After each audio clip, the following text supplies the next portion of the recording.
बच्चों, let's see this question. The question says, write and explain all the fundamental rights in detail. जितने भी fundamental rights हमें दिए गए हैं उनको हमें डिटेल में एक्सप्लेन करना है और बताना है। तो पहले तो हमारे कॉन्स्टिट्यूशन में कितने हैं, तो टोटल 6 राइट्स है, उनको हम एक एक करके एक्सप्लेन करते हैं। First one is right to equality. Equality का मतलब क्या हो गया? तो पहला तो सब लॉ के सामने इक्वल हो। ऐसा नहीं हो कि किसी के लिए अलग पनिशमेंट हो, किसी और के लिए अलग पनिशमेंट हो, ऐसा नहीं होना चाहिए। सबके लिए समान होना चाहिए कि अगर आप बोल रहे हो कि सिग्नल पे रेड लाइट हो रही है तो सारी गाड़ियां रुकेंगी। ऐसा नहीं कि कोई एक को एक्सेप्शन दे दी कि भाई तुम महंगी गाड़ी लिए हो तो तुम जा सकते हो। सबके लिए इक्वल लॉ होना चाहिए।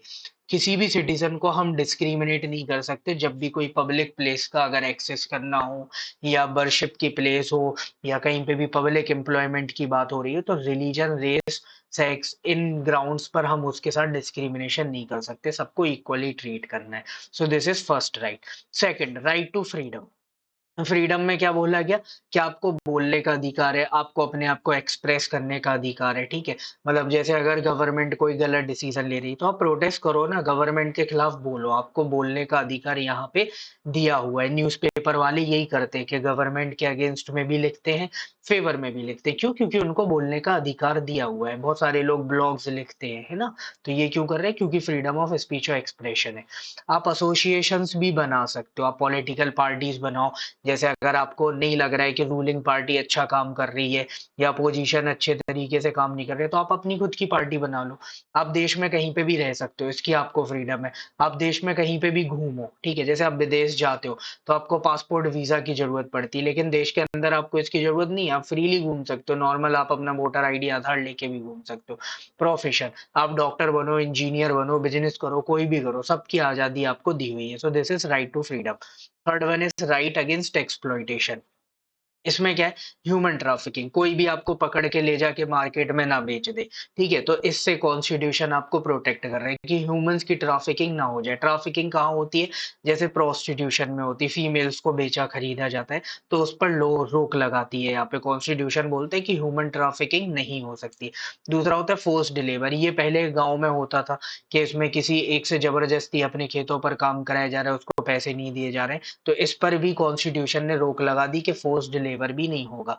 इसके अलावा 14 साल से कम उम्र के जितने भी बच्चे, उनको किसी भी तरीके के एम्प्लॉयमेंट में आप नहीं लगा सकते। उनसे कोई भी काम ऐसे प्रोफेशनल वाला नहीं कराया जा सकता है। हाँ, घर के काम मम्मी पापा लोग कराते हैं, वो अलग चीज है। लेकिन जैसे कोई दुकान पे काम कर रहा है, कोई फैक्ट्री में काम कर रहा है, वो सारी चीजें नहीं करा सकते हो। Right to freedom of religion है, ये आपका नेक्स्ट राइट है। तो इसमें क्या बोला जाता है कि आप कोई सा भी अपनी चॉइस का रिलीजन ले सकते हो। फिर उस रिलीजन को आपको कैसे प्रैक्टिस करना है, कैसे प्रोफेस और प्रोपेगेट करना है, वो आपकी चॉइस है। मतलब आप मंदिर में कैसे पूजा कर रहे हो, मस्जिद में आप किस तरीके से प्रे कर रहे हो, चर्च में कैसे, वो आप डिसाइड करो, वो आपका मैटर है। ठीक है, आप अगरबत्ती जलाओ, आप धूप जलाओ, ठीक है, आप शंख बजाओ, आप चादर डालो, कोई प्रॉब्लम नहीं, क्योंकि आपको इसकी चॉइस मिली हुई है। आप अपने रिलीजियस जो टेक्स्ट हैं उनको किसी को सुनाओ, ठीक है, कहीं पे आप सत्संग लगाओ, उसकी भी कोई दिक्कत नहीं है। आपने परमिशन ले रखी है, आप करो।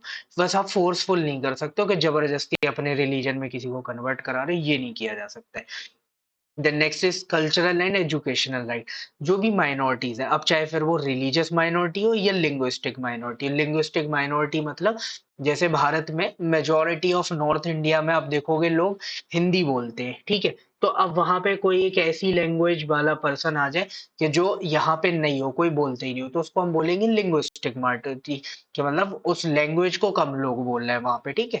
तो अगर लिंग्विस्टिक माइनॉरिटी है, रिलीजियस माइनॉरिटी है, वो अपने एजुकेशनल इंस्टीट्यूशन बना सकते हैं। क्यों बना सकते हैं? क्योंकि उनका जो कल्चर है, तो वो आगे की जनरेशन्स को बता सकते हैं क्या, किस तरीके से वो अपनी चीज जो कल्चर है उसको प्रिजर्व करके रखे या कैसे उसको आगे बढ़ाएं। तो उसके लिए वो ये एजुकेशनल इंस्टीट्यूशंस वगैरह सेटअप कर सकते हैं।